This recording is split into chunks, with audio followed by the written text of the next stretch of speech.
Բարև ձեզ, սիրելի հայրենակիցներ, հարգելի գործընկերներ, 4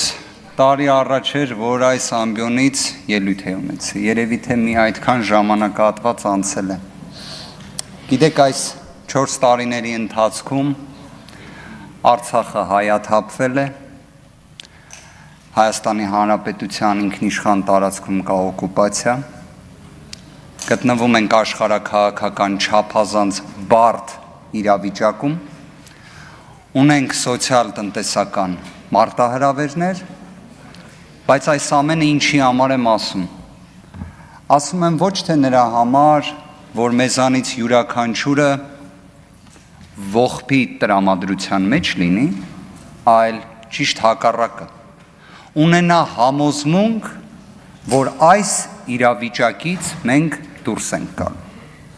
Այս իրավիճակից դուրս գալու մեր պատկերացումը, մեր տեսլականը, մեր երազանքը մենք ներկայացրել էինք մեր հայրենակիցներին։ Շատ կարճ, դա ուժեղ Հայաստանն է։ Արդյոք մեր հայրենակիցները ունեցել են հնարավորություն ազատորեն իրենց կամքը իրացնելու։ Քանի որ շատ խոսվեց ընտրությունների մասին, թույլ տվեք անդրադառնալ դրան։ Դուք կարծես թե հակադարձեցիք մեզ ընտրակաշառքներ ձևակերպմամբ։ Գործընկերներից մեկը նույնիսկ կարծես դա կատեգորիկ դատողությամբ էր ներկայացնում, իբրև մի երևույթ, որ դա տեղի է ունեցել եւ այլն։ Ես նկատել էի վերջին օրերին քաղաքացիական պայմանագիր կուսակցության գրեթե բոլոր ներկայացուցիչները խոսում էին անմեղության կանխավարկածից։ Ճիշտ էին անում։ Անմեղության կանխավարկածը ոչ թե անձերով է պայմանավորված, որ հիշվում է, այլ անմեղության կանխավարկածը գրված է սահմանադրության մեջ։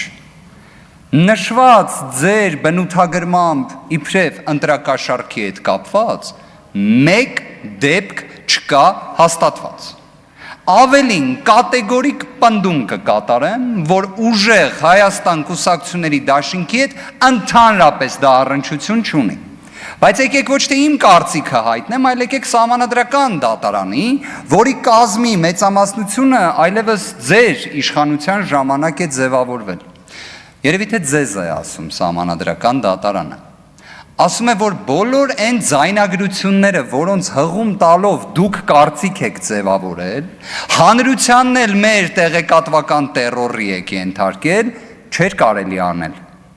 Դուք պատկերացնում եք, դուք ամբողջ նախընտրական քարոզարշավը խոսում էիք այդ ձայնագրություններից։ Հակակոռուպցիոն կոմիտեն ամեն օր խոսում էր այդ ձայնագրություններով, սահմանադրական դատարանն ասում է, որ դա չէր կարելի անել ընդհանրապես, որ դա ազատ քաղաքական մրցակցության խաթարում է։ Երևի չէիք կարդացել ոչինչ։ Մյուս հանգամանքը սահմանադրական դատարանը պարզում ասում է, որ այդ կենսաթոշակը, որ բարձրացրել եք, լավ չէ կարել։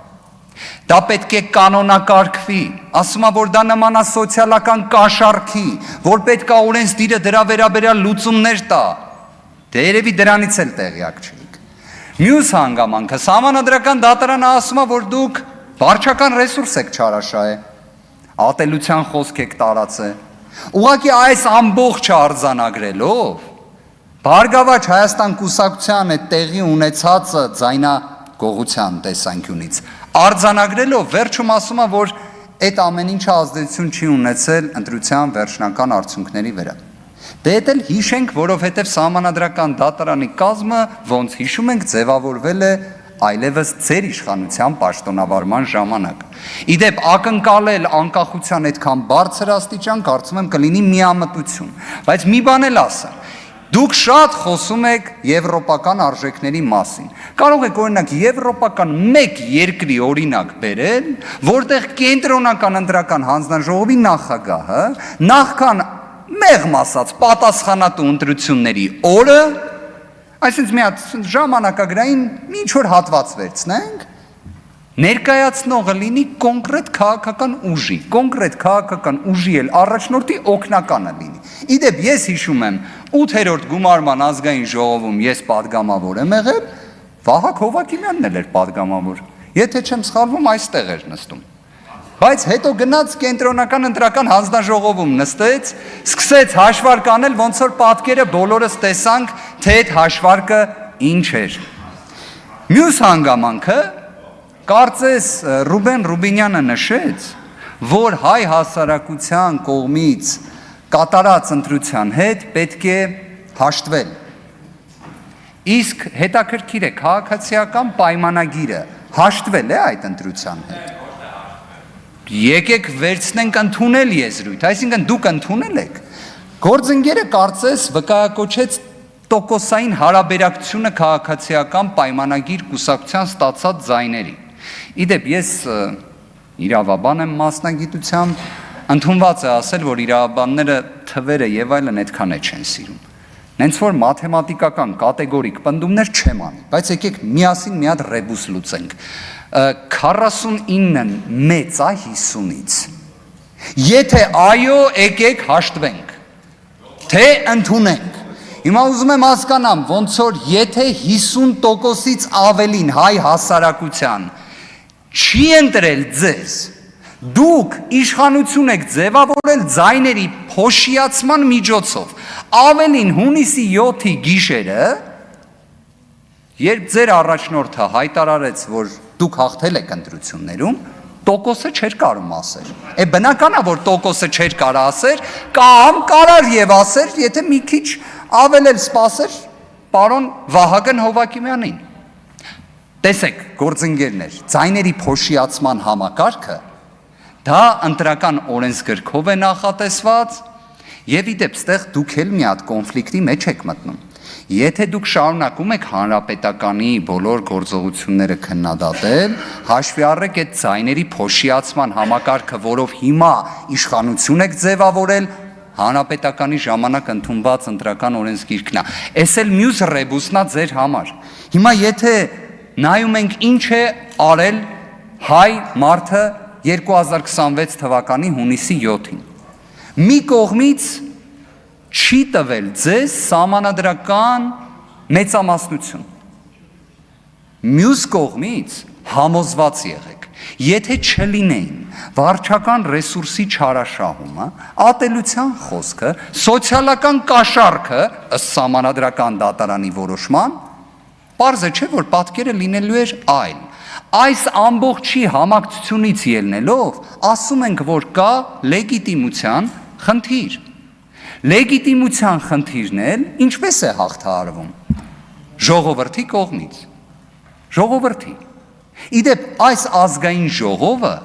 ոչ թե ուժեր լինի քաղաքացիական պայմանագիր, լինի մեր թիմը կամ Հայաստան խմբակցություն։ Ոչ թե ուժերին ներկայացնելու մասին է, այլ հայ ժողովրդին ներկայացնելու մասին է։ Հայ ժողովրդին։ Այն, որ այս ամբիոնը պետք է ծառայի հայ մարդու շահերի սպասարկմանը, պաշտպանությանը, հենց դրա համար էլ ասում ենք նաև մեր կողմից ներկայացված ծրագրերի իրականացմանը եւ հետեւողականորեն Հայաստանում լեգիտիմության դեֆիցիտի հաղթմանը, դրա համար ենք այդ պնդումը կատարում։ Իսկ մեր սիրելի հայրենակիցներին մի քանի հանգամանք նշեմ։ Ժողովուրդ ջան, ձեր տրամադրությունը տեղը, ձեր վճռականությունը թող լինի տեղը եւ համոզմունքը առայն, որ մենք ուժեղ Հայաստան ունենալու ենք, մեկ վայրկյան չկասկածեք։ Աստված պահապան։